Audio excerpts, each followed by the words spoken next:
కళాశాల చదువుకున్న అమ్మాయి అండి. మంచేదో చెడేదో సరిగ్గా తెలియదు. అది కాకుండా అత్త కొడుకే కదా అని ఏదో చదువుతూ అలా చేసి ఉంటుంది. దానికి మన పిల్లని తిరుగుతున్నారు ఎందుకండి? ఓహో, నీ కొడుకు ఏమీ తెలియదు, పాపాయ్.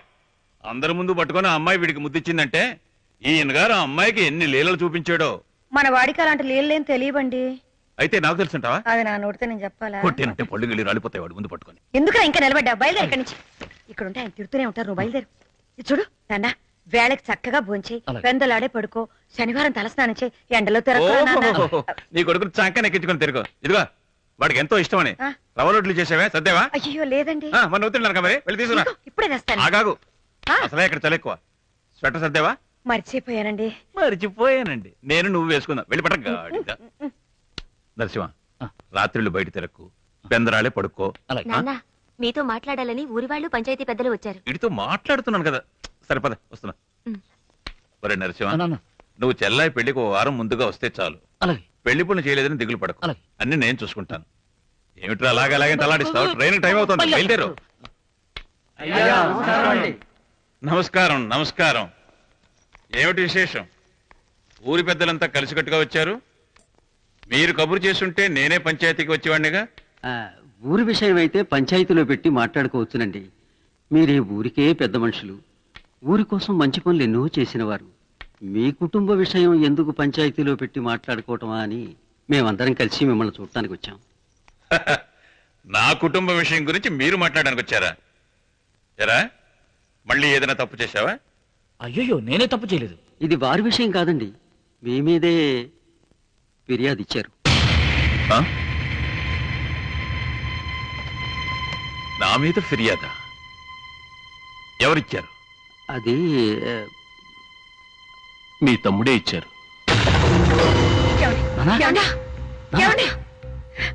నానా,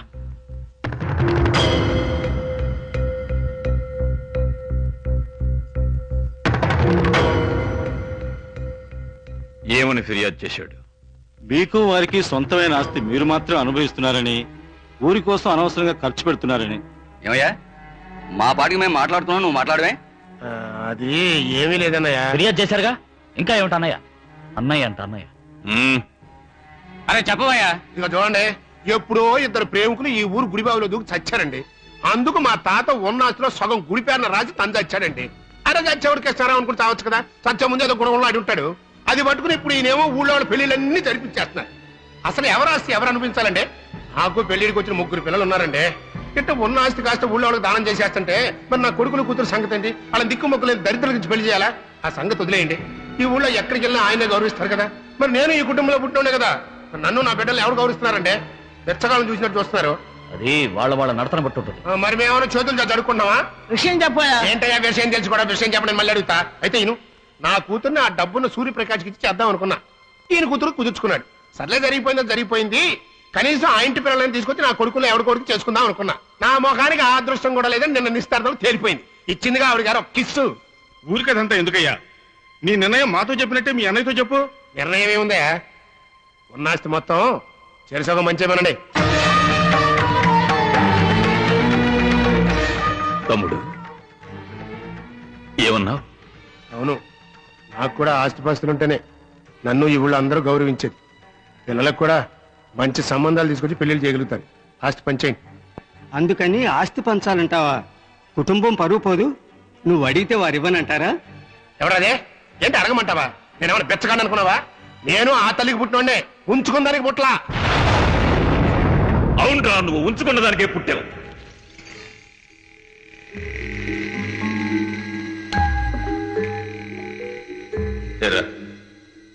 నాతో చెప్పిస్తావా? అరే, నా తండ్రితో సంసారం చేసి నిన్ను కని రోడ్డు మీద పడేసి మీ అమ్మ చచ్చిపోయిందిరా. మన కుటుంబం బరువు పోకూడదనే ఉద్దేశంతో నేనే నిన్ను తీసుకొచ్చి మా అమ్మ చేతికిచ్చి నాలాగే నిన్ను పెంచమని చెప్పి ఒట్టేయించుకున్నాను. నాకంటే ఎక్కువ ప్రేమగా నిన్నే పెంచింది. ఆ పుణ్యవతి చనిపోయేదాకా ఈ రహస్యం ఎవరితోనూ చెప్పలేదు. నేనేమన్నా చెప్పాను ఇంతవరకు? నా భార్యతో కూడా నేను చెప్పలేదు. తమ్ముడు, ఈ రహస్యం ఇప్పటిదాకా నీకు తెలియదుగా. మన నాన్నగారి దగ్గర గుమస్తాగా పనిచేశారే ఈ భద్రయ్య గారు, వీరికి మాత్రమే తెలుసు, ఇంకెవరికి తెలియదు.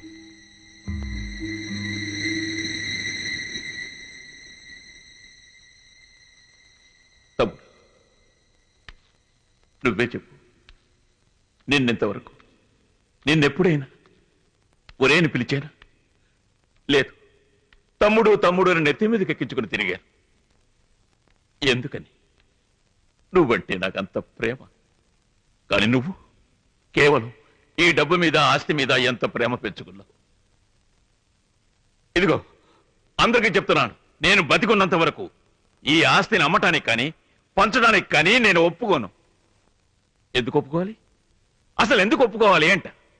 ఆస్తి అంతా మా తమ్ముడిని తీసుకుని అనుభవించని ఏమవుతుంది? ఆస్తి అంతా నువ్వే తీసుకో, నాకు చెల్లిగవ్వ కూడా అక్కర్లేదు. దస్తావేజులు రాయించు, సంతకం ఎక్కడ పెట్టమంటే అక్కడ పెడతాను. తీసుకో. మరి మీకంటూ ఆస్తి లేకపోతే ఎలా చెప్పండి?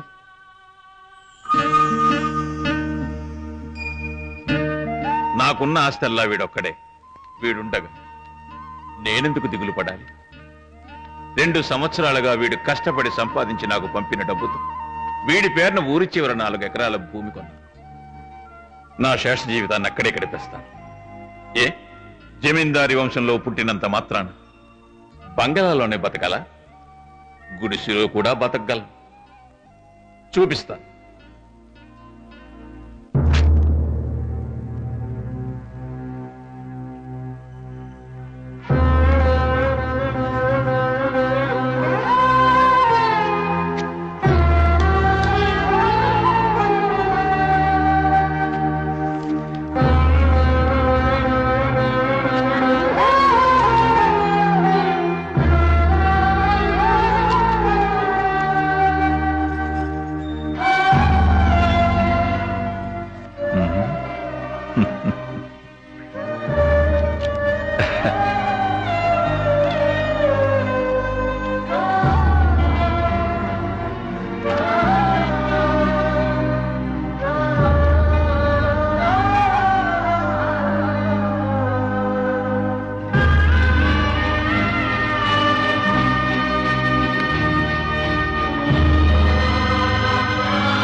పదబాబు, ఇక మీద నువ్వే మా అందరికీ మార్గదర్శకుడు. ఎప్పటికీ మా అందరికీ మీరే మార్గదర్శకులు.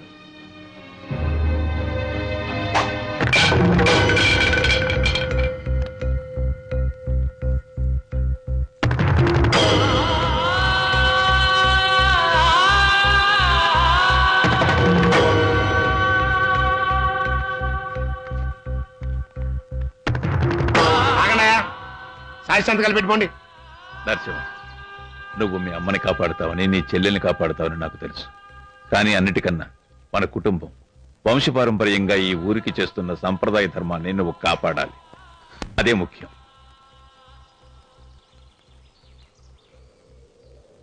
నరసింహ, కాస్త ఆగు.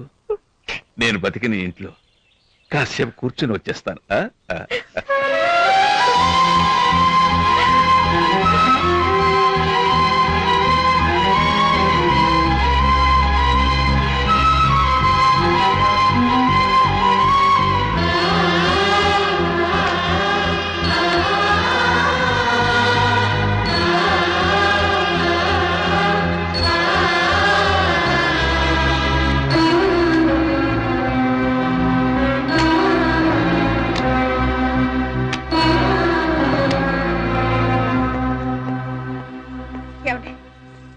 ఏమండి, ఏమిటిది చిన్నపిల్లలు ఇక్కడ కూర్చుని?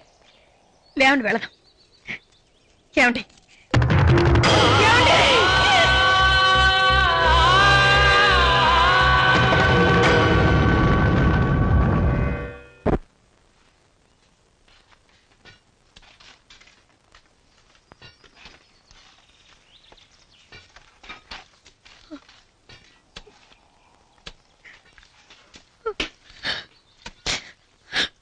వెళ్ళి అమ్మను కాస్త వదచ్చు.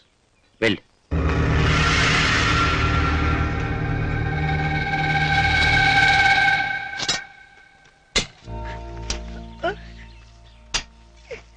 ఇలా బాధపడుతూ కూర్చుంటే ఎలాగమ్మా?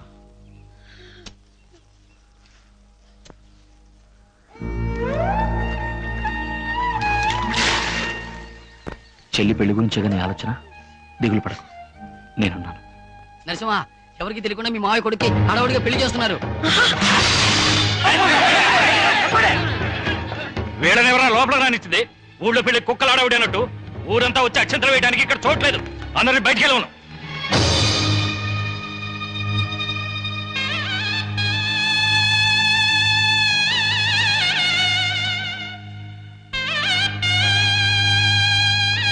తప్పుకరా.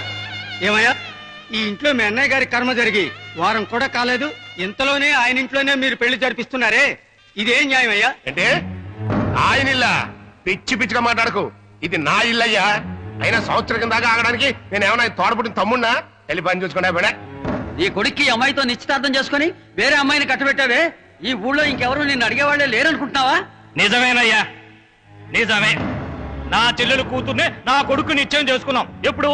వాళ్ళకి ఆస్తి ఉన్నప్పుడు. ఇప్పుడే ఉందయ్యా. ఇవాళ నేను పేదింటి నుంచి పిల్లని తెచ్చుకుంటే రేపు నా పిల్లని ఎవడు అడుగుతాడు? ఇంకో పేదోడు వచ్చి అడుగుతాడు. ఆస్తి లేని చోట వియ్యమనడానికి నేనేం వెరీ వేదవని కాదు. నీకెంత ఆస్తున్నా చివరిదాకా రక్త సంబంధమైన తోడుండేది. నీ తోడబుట్టిన చెల్లెలు పైగా భర్తను పోగొట్టుకుని ఈ స్థితిలో ఉంది. నీకు కాస్త ఆస్తి వచ్చేసరికి అది కూడా తెలియకుండా పోయిందా? అనవసరంగా మాట్లాడద్దు. తాళి కట్టిన వాడిని నేను, నా ఇష్టం. ఆ రోజు అమ్మాయితో నిశ్చితార్థానికి ఒప్పుకుంది ఊరికే కాదు. ఆ పెద్ద మనిషికి ఊళ్ళో పలుకుబడి ఎక్కువ. నేను రాజకీయాల్లో పెరగాలంటే నాకు పలుకుబడి అంటా కావాలి. అందుకే ఒప్పుకున్నాను. ఆ పెద్ద మనిషి చచ్చిపోయాక ఆ పలుకుబడి ఎన్నాళ్ళు చెల్లిబడి అవుతుందయ్యా? డబ్బుంటే పలుకుబడి అదే వస్తుంది. అందుకే సంబంధం మార్చుకున్నాను. నేనేమో అమ్మాయి మీద మోతుబడి నిశ్చితార్థానికి ఒప్పుకోలేదు. వెయ్యి ఉండొచ్చయ్యా. ఈ ఊళ్ళో పెళ్ళంటూ జరిగితే మన ఊరి సంప్రదాయ ప్రకారం ఆ భగవంతుడి సన్నిధానంలో పిల్లని పిల్లవాడిని ఇష్టమేనని అడిగి ఆ తర్వాత కదా పెళ్లి చేయాల్సింది. మీ ఇష్టానికి మీ ఇంట్లో చేసుకుంటే ఎట్లా? ఇంకెన్నాళ్ళయ్యా? ఇంకెన్నాళ్ళని? నువ్వు ఊరుగా బావా, వేళతో ఏంటి అనవసరంగా మాటలు. ఇదిగో చూడండి, ఈ ఊరికి పెద్ద మనుషులు మేము చెప్పిందే చట్టం. మీ కట్టుబాటు మమ్మల్ని ఏం చేయలేవు. తోడబుట్టిన చెల్లెలే నోరు మూసుకుంది.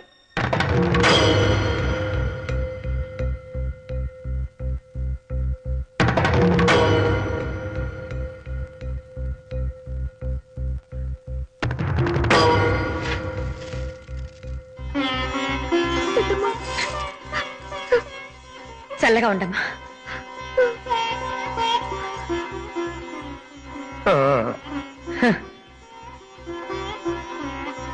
ఇంకేముందా? వదిలే ఆశీర్వదిస్తే అందరూ కలిసి భోజనం చేసేయాలండి. రేయ్, నోరార మాట్లాడినోడికి కడుపార భోజనం పెట్టి పంపించు.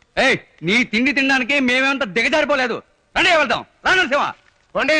తినకపోతే పండి, మీరు తినకపోతే ఇంకెవరు తింటాం లేరా?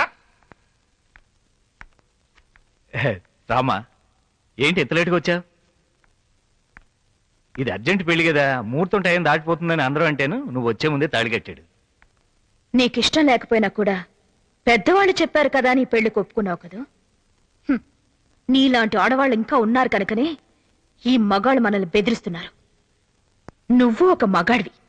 Shame on you. ఇంత అత్యవసరంగా నీ జీవితం గురించి ఆలోచించుకున్నావే, నా గురించి ఆలోచించావా? పిచ్చిదానా, ఇంకా నరసింహాన్నే తలుచుకుంటా. ఏంటమ్మా నువ్వు? విదేశాల నుంచి పెళ్లి కొడుకులు తీస్తాను. ఎందుకంటే నేను దూరం వెళ్తాను. ఫారినర్స్ దగ్గర కొడుకు పెట్టున్నారు చూడండి. ఆ కలర్ చూడండి. నువ్వు అనమ్మా, 1000 మంది నీ ముందు ఉంచుతాను. 6000 మందిరైనా తేవచ్చు, కానీ నరసింహం లాంటి ఒక మగవాడిని తీసుకురాగలరా మీరు? నేను జీవిస్తే అది నరసింహంతోనే. నన్ను మార్చడం ఎవరి వల్ల కాదు. Anyway as a brother, congrats. ఏంటమ్మా ఇది? పసిపిల్లల ఏడుస్తూ కూర్చున్నావు. పసిపిల్లల ఏంటి? పసిపిల్లవేగా, తిను. అమ్మాయితో వయసు అయిపోయింది ఏడుస్తుంది అనుకుంటే నువ్వు కూడా వాడేడవాలమ్మా. నీలాంటి అమ్మాయి దక్కలేదని, నీలాంటి అమ్మాయిని భారీగా చేసుకోలేకపోయినందుకు వాడేడవాలి. నువ్వెందుకు ఏడుస్తావు? ఇంకా తిను. డబ్బేంటమ్మా పెద్ద, మనం చూడండి డబ్బా. నువ్వు చూడు, నీ పెళ్ళేదు మా నాన్నగారు ఉంటే ఎలా చేసేవారు, అంతకన్నా జామ్ జామ్ అని చేయలేదు నా పేరు. చూడు, ఇందా తినమ్మా. వాడేంటమ్మా పెళ్లి కొడుకు? వాడికన్నా ఓ మంచి పెళ్లి కొడుకుని, వాడికన్నా చదువుకున్న వాడిని, వాడికన్నా గుణవంతుడిని, వాడికన్నా చాలా అందమైన పెళ్లి కొడుకుని, నీ మనసుకు నచ్చిన పెళ్లి కొడుకు కుదరదమ్మా.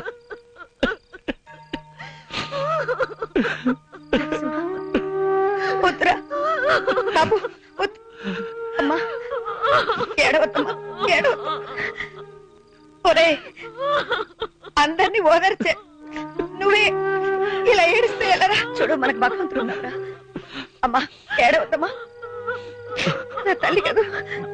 అమ్మా ఇదిగో తినిపించు. తినమ్మా.